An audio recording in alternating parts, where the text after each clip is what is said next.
दोस्तों, अगर आपको भी पंजाब और लखनऊ के बीच रोंगटे खड़े कर देने वाला मुकाबला पसंद आया हो तो हमारे इस वीडियो को दिल से एक लाइक जरूर कीजिएगा। आज की वीडियो का लाइक टारगेट केवल 400 लाइक का है। दोस्तों, अर्शदीप सिंह की घातक गेंदबाजी के बाद प्रभु सिमरन सिंह और श्रेयस अय्यर ने मिलकर मचाया तांडव।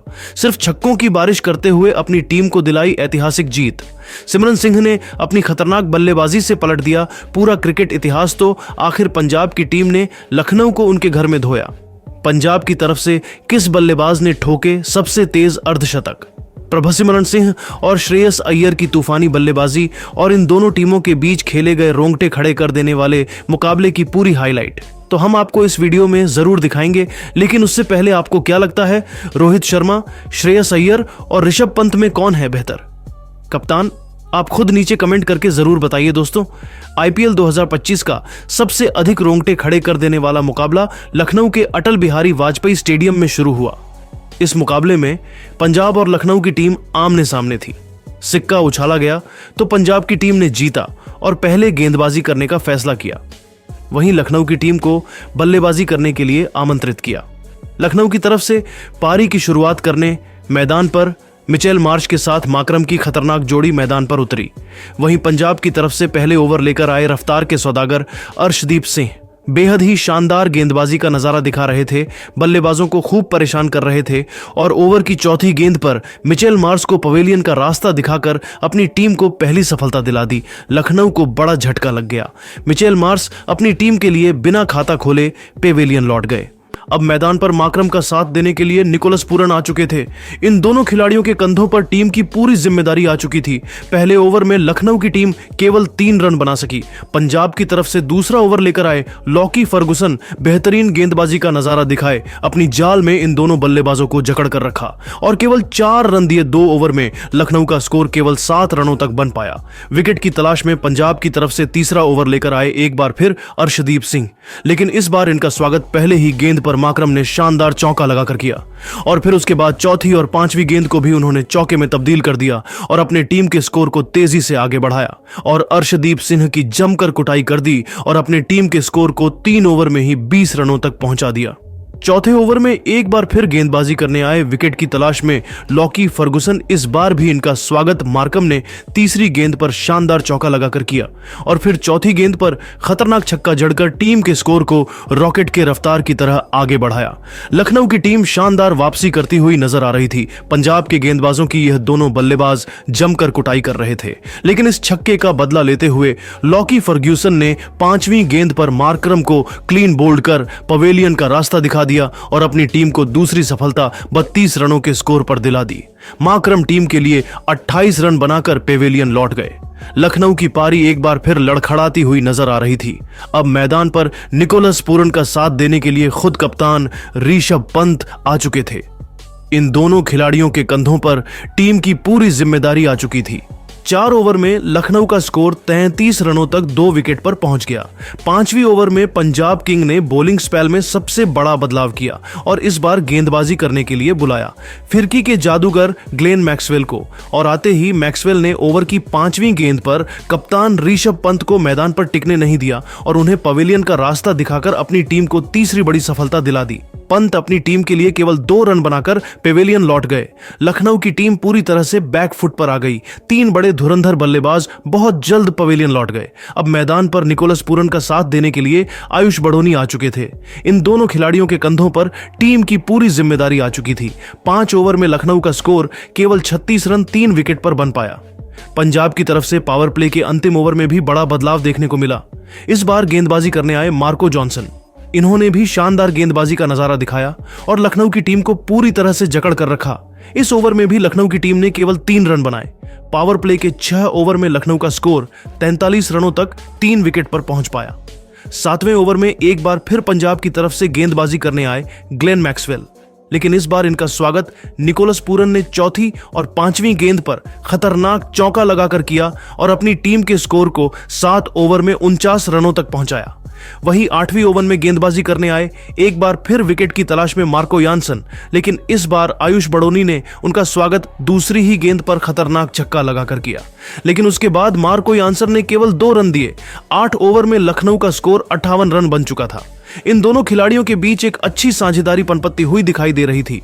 9वें ओवर में गेंदबाजी करने आए मार्कस स्टोनिश और शानदार गेंदबाजी की केवल 3 रन दिए 10वीं ओवर में गेंदबाजी करने आए युजवेंद्र चहल। इनका स्वागत निकोलस पूरन ने पहले ही गेंद पर शानदार चौका लगाकर किया। उसके बाद तीसरी गेंद को भी चौके में तब्दील कर दिया, वही फिर चौथी गेंद को छक्के में तब्दील कर दिया और अपनी टीम को 10 ओवर में ही 76 रनों तक पहुंचा दिया। पंजाब की तरफ से 11वें ओवर में गेंदबाजी करने आए एक बार फिर मार्कस स्टोनिश। इनका स्वागत 5वीं गेंद पर निकोलस पूरन ने शानदार छक्का लगाकर किया और फिर अंतिम गेंद को चौके में तब्दील कर इस ओवर से 12 रन बटोर लिए और टीम को 11 ओवर में 88 रनों तक पहुंचा दिया। दोनों खिलाड़ियों के बीच अर्धशतकीय साझेदारी पूरी हो गई। निकोलस पूरन अपने अर्धशतक की तरफ बढ़ गए। लखनऊ की टीम मैच में वापसी करती हुई नजर आ रही थी। 12वें ओवर में गेंदबाजी करने आए एक बार फिर चहल और इस बार चहल ने तीसरी गेंद पर पूरन को पवेलियन का रास्ता दिखाकर अपनी टीम को चौथी बड़ी सफलता 19-9 रनों के स्कोर पर दिला दी। लखनऊ की टीम एक बार फिर संकट में आ गई, लेकिन आयुष बड़ोनी मैदान पर टिके हुए थे। उनके साथ देने के लिए अब डेविड मिलर आ चुके थे। 12 ओवर में पंजाब का स्कोर 91 रनों पर 4 विकेट हो चुका था। 13वें ओवर में एक बार फिर गेंदबाजी करने आए लॉकी फर्ग्यूसन। ओवर की अंतिम गेंद पर आयुष बड़ोनी ने शानदार छक्का जड़कर अपनी टीम को 13 ओवर में 101 रनों तक पहुंचा दिया।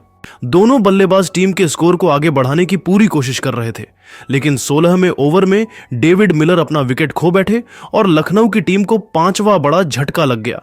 डेविड मिलर टीम के लिए 19 रन बनाकर पेवेलियन लौट गए। अब बल्लेबाजी करने आए अब्दुल समद ने पहले ही गेंद पर शानदार छक्का लगाकर अपना खाता खोला। वहीं एक तरफ से आयुष बड़ोनी भी टीम के लिए तेजी से रन बना रहे थे। 18वें ओवर में इन दोनों बल्लेबाजों ने अर्शदीप सिंह की जमकर कुटाई कर दी और इस ओवर से 20 रन बटोरकर अपनी टीम को 18 ओवर में 156 रनों तक पहुंचा दिया। लेकिन अंतिम ओवर में आयुष बड़ोनी भी अपना विकेट खो बैठे और टीम के लिए 41 रन बनाकर पेवेलियन लौट गए। वहीं अब्दुल समद भी इसी ओवर में अपना विकेट दे दिए, जिसकी वजह से लखनऊ की टीम ने पंजाब के सामने 20 ओवर में 172 रन बना पाई और छोटा सा लक्ष्य दिया। इस लक्ष्य का पीछा करने उतरी पंजाब की टीम। ओपनिंग करने आए प्रभु सिमरन सिंह के साथ प्रियांश आर्य। वहीं लखनऊ की तरफ से पहले ओवर लेकर आए शार्दुल ठाकुर। इस ओवर में इन दोनों बल्लेबाजों ने 12 रन बटोर लिए और अपनी टीम को बेहतरीन शुरुआत दिलाई। दूसरे ओवर में गेंदबाजी करने आए लखनऊ की तरफ से आवेश खान, लेकिन इनका स्वागत चौथी गेंद पर प्रभ सिमरन सिंह ने शानदार चौका लगाकर किया और अपनी टीम को इन दोनों बल्लेबाजों ने 2 ओवर में 20 रनों तक पहुंचा दिया। तीसरे ओवर में लखनऊ की तरफ से बॉलिंग स्पेल में बदलाव देखने को मिला और गेंदबाजी करने आए दिग्विजय सिंह राठी। इनका स्वागत पहले ही गेंद पर प्रियांश ने शानदार चौका लगाकर किया, लेकिन दिग्विजय ने ओवर की 5वीं गेंद पर प्रियांश को पवेलियन का रास्ता दिखाकर अपनी टीम को पहली सफलता 26 रनों के स्कोर पर दिला दी। अब मैदान पर श्रेयस अय्यर आ चुके थे। 3 ओवर में पंजाब का स्कोर 27 रनों तक बन चुका था। चौथे ओवर में गेंदबाजी करने आए एक बार फिर आवेश खान। इनका स्वागत प्रभ सिमरन ने तीसरी दिन पर खतरनाक छक्का लगाकर किया और टीम के स्कोर को तेजी से आगे बढ़ाया और अपने टीम को 4 ओवर में ही 37 रनों तक पहुंचा दिया। ऋषभ पंत ने 5वें ओवर में गेंदबाजी करने के लिए एक बार फिर दिग्विजय को बुलाया, लेकिन उनकी उम्मीदों पर पानी फेरते हुए प्रभ सिमरन सिंह ने चौके के साथ उनका स्वागत किया। वहीं फिर अंतिम गेंद पर श्रेयस अय्यर ने चौका जड़कर अपनी टीम को 5 ओवर में 47 रनों तक पहुंचा दिया। पावर प्ले के अंतिम ओवर में लखनऊ ने एक बार फिर बड़ा बदलाव किया और गेंदबाजी करने के लिए रवि बिश्नोई को बुलाया, लेकिन परिस्थिति में कोई बदलाव देखने को नहीं मिला। प्रभ सिमरन सिंह ने लगातार 2 गेंद पर 2 चौका जड़कर टीम को 50 रनों के पार पहुंचा दिया। वहीं फिर चौथी गेंद पर खतरनाक छक्का जड़ दिया और अपनी टीम को पावर प्ले के 6 ओवर में ही 62 रनों तक पहुंचा दिया। पावर प्ले के बाद 7वें ओवर में गेंदबाजी करने आए सिद्धार्थ, लेकिन पहले ही गेंद पर प्रभसिमरन सिंह ने चौका जड़कर उनका स्वागत किया। फिर कप्तान श्रेयस अय्यर ने तगड़ा प्रहार किया। तीसरी गेंद को छक्के में तब्दील कर सिद्धार्थ की जमकर कुटाई कर दी और पंजाब की टीम जीत की तरफ बढ़ गई। वहीं ओवर की अंतिम गेंद पर प्रभ सिमरन ने सिंगल लेकर अपना अर्धशतक पूरा कर लिया और टीम के स्कोर को 7 ओवर में 78 रनों तक पहुंचा दिया। 8वें ओवर में भी रवि बिश्नोई की जमकर कुटाई प्रभ सिमरन सिंह ने कर दी और इस ओवर से 12 रन बटोरकर अपनी टीम को 8 ओवर में ही 90 रनों तक पहुंचा दिया। इसके बाद भी इन दोनों बल्लेबाजों का बल्ला रुकने का नाम नहीं लिया। टीम के स्कोर को तेजी से बढ़ने लगे। श्रेयस अय्यर भी चौके छक्के लगाने शुरू कर दिए और पंजाब का स्कोर 100 रनों के पास पहुंच गया और इन दोनों ने मिलकर अपनी टीम को 10 ओवर में ही 110 रनों तक पहुंचा दिया। लेकिन 11वें ओवर में प्रभसिमरन सिंह अपना विकेट दिग्विजय को दे बैठे। और पंजाब को दूसरा झटका 110 रनों पर लगा, लेकिन टीम को कोई फर्क नहीं पड़ा। सिमरन टीम के लिए 69 रन बनाकर पेवेलियन लौट गए, लेकिन अब नेहाल वडेरा श्रेयस अय्यर का साथ देने आ चुके थे। शानदार चौका लगाकर अपना खाता खोला और स्कोर को 11 ओवर में ही 136 रनों तक पहुंचा दिया। इसके बाद इन दोनों खिलाड़ियों का बल्ला रुकने का नाम नहीं लिया। रॉकेट की रफ्तार की तरह टीम के स्कोर को तेजी से आगे बढ़ने लगे। लखनऊ के हर गेंदबाजों की धज्जियां उड़ाते हुए इन दोनों बल्लेबाजों ने मैच को पूरी तरह से पलट दिया और अपनी टीम को 15 ओवर में ही 155 रनों तक पहुंचा दिया। वहीं श्रेयस अय्यर अपने अर्धशतक की तरफ बढ़ गए, लेकिन 16वें ओवर में नेहाल वडेरा ने लगातार 2 छक्के और फिर शानदार चौक जड़कर मैच को पंजाब की झोली में डाल दिया और पंजाब की टीम ने इस मुकाबले को 8 विकेट से अपने नाम कर लिया और लखनऊ को उनके घर में घुसकर हरा दिया। तो दोस्तों, अब आपको क्या लगता है, इस बार आईपीएल की चमचमाती हुई ट्रॉफी कौन जीतेगा? आप खुद नीचे कमेंट करके जरूर बताइए और ऐसी ही नई वीडियो के लिए हमारे चैनल को जरूर सब्सक्राइब करिए। धन्यवाद।